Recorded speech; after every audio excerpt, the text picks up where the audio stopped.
Throughout the years, Dead by Daylight has put out some wonderful chapters, and some chapters that are best forgotten. Today, we're going to take a look at the 5 worst rated chapters in Dead by Daylight's history, starting off with End Transmission. It wasn't programmed to harm the crew. Memes aside, the End Transmission DLC faced some pretty significant backlash from the DBD community as a whole for a different combination of factors, including some unbalanced gameplay and overall disregard for player feedback as a whole. This was also coming off the brink of a few bad DLC, so it definitely didn't help it whatsoever. On June 13th of 2023, the End Transmission DLC was finally here, introducing the new killer, the Singularity, a new survivor, Gabrielle, and a brand new map. Upon release, the overall consensus was pretty clear. The Singularity was objectively cool and had a unique and interesting power, but there were some massive problems with it. The biggest factor was that his power had a direct counter that the survivors could use at any time, and it would essentially make you to a 115 killer. Throughout other DLCs, Dead by Daylight will continue to use this method, but players were definitely not a fan of this. Survivors were easily able to completely counter and negate your power, and there wasn't really much that you could do about it. On top of this, the Singularity required an enormous amount of work to even get the power to be useful in the first place.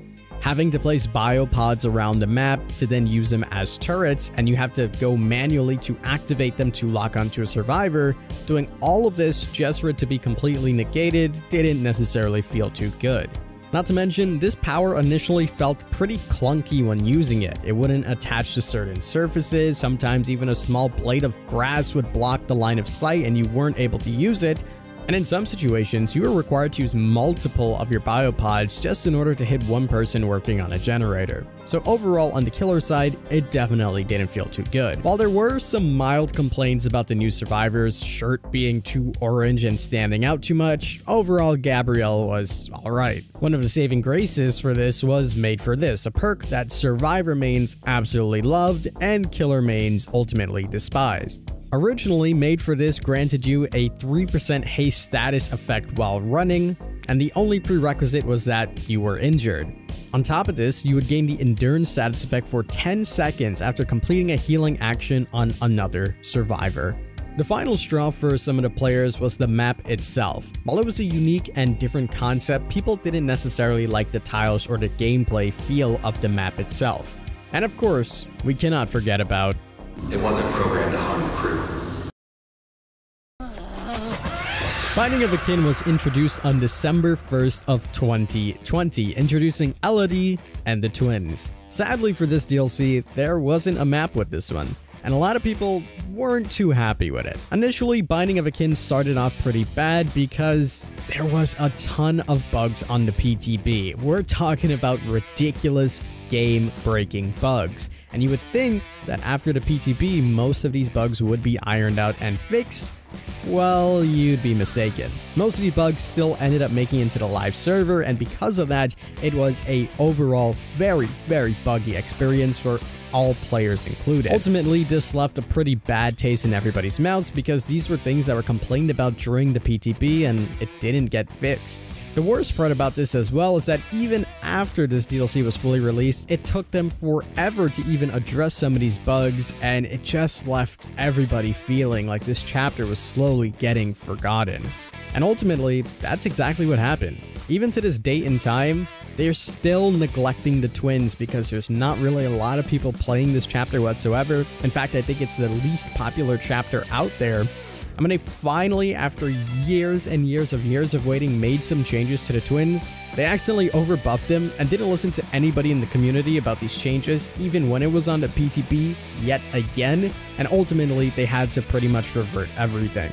So with the persistent bugs, the lack of communication and listening to the community, and overall the chapter being neglected as a whole, this chapter slowly started fading away, and this is one of the chapters that I'm sure Dead by Daylight would love everybody to forget.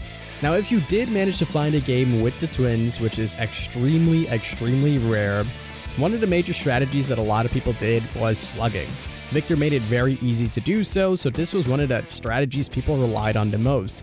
So even if you wanted to enjoy your games against the twins, you'd probably be slugged the entirety of that match, so it'd be really hard to find anything enjoyable about them. You open the box, and I carry him. Ah yes, one of the most notable lines in Dead by Daylight's history. But did you know for a while, these lines weren't even actually in the game? That's right, on the PTB, Hellraiser had all of his voice lines and everything was fine. But when this was originally released, all of those lines were gone and people were pretty upset about this. But little did we know that this was attached to a lot of strings and there was a lot going on behind the scenes. This is definitely something that Dead by Daylight wants to put behind them and forget about, and that's the drama with the Hellraiser DLC and NFTs.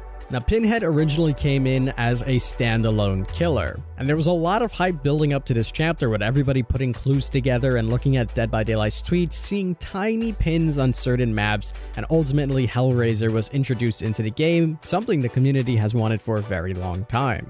Playing it on a PTB was relatively fun, and everybody was pretty happy with it. There were a few grievances with not having a map or not having a survivor, but overall the mood was pretty light. Until there was some rumors about NFTs and the chapter. On October 18th of 2021, Dead by Daylight themselves confirmed that Behavior worked with Boss Protocol over several months to adapt in-game models for use as NFTs and approved them prior to the release of Pinhead in DBD. They then continued to say that Park Avenue Entertainment and Boss Protocol are great partners, and it's been a pleasure to work with them to bring Hellraiser into DBD, and we could find out more on the website. Instantly set the community aflame because essentially we were all helping NFTs one way or another if we purchased this DLC. So a lot of this is still a blur looking back on everything, but essentially it seems that in order for Behavior to get Pinhead fully into the game, they had to okay and sign off on NFTs, and obviously this did not go over well with the community. Regardless, this was one of the reasons why the voice lines were not fully incorporated into the game as well, and there was a lot of drama going around at the time. Boss Protocol would essentially take all of the in-game cosmetics, make them into NFTs, and then sell them. So for those guys that still don't really know what NFTs are, and I don't expect you to because they're long and gone, essentially think about it as little bits of data, such as character models or the in-game renders that we've seen, that are owned and fully controlled by whoever owns that specific character. In this situation would be the owners of the Pinhead DLC itself, or the license holders. This was really unhealthy for everybody, because this allows the owners to set prices for them, do whatever they want with them, and essentially have Behavior backing it. Not to mention, this required a substantial amount of energy to run, as it produced a ton of CO2. There were then some rumors that you would only be able to use Pinhead's voice lines outside of the game by downloading some of these NFTs or buying them. Overall, it just left a really bad taste in everybody's mouth, and to this day, no one's really super clear on what exactly happened, including myself. On November 22nd of 2022, Forged in the Fog was introduced to DBD, bringing along the Knight, Victorio, and the Decimated Borgo. Now, personally, I've wanted a Knight for a very long time, and ultimately when I did get this chapter, I was quickly disappointed for many reasons. For starters, the map itself was not a castle, which I can put aside, but the biggest factor of this was the map was completely red and an eyesore to look at. Everything that was significant in the game was completely negated because of how red this was, including scratch marks, blood, and every little thing was also topped off with red. Everything was burning, so it had an amber color to it. Even the bushes that grew on this map were also red. I'm not sure what they were thinking with this. Eventually, this was changed. If you head to this map now, the map color is completely different, but back then, it was completely red. With the map issues aside, which were significant, a lot of people pulled on some strings saying Victorio was a little bit of a thirst trap. It wasn't a big sticking point. The biggest sticking point was the power and gameplay of the Knight, who ultimately, the strategy that emerged victorious was holding a 3-gen for games to go up to an hour. This was something that people relied on all the time, and somehow, some way, DBD made a power that was super underwhelming to play as and extremely annoying to play against. On the survivor side, there wasn't really too much that you could do. your 3 gens would be held forever, and on the night side, it was just long, boring gameplay as your henchman would essentially do all the work for you. And sometimes you can get into a chase and double hit a survivor for a cool little play, but that was about the full extent to it.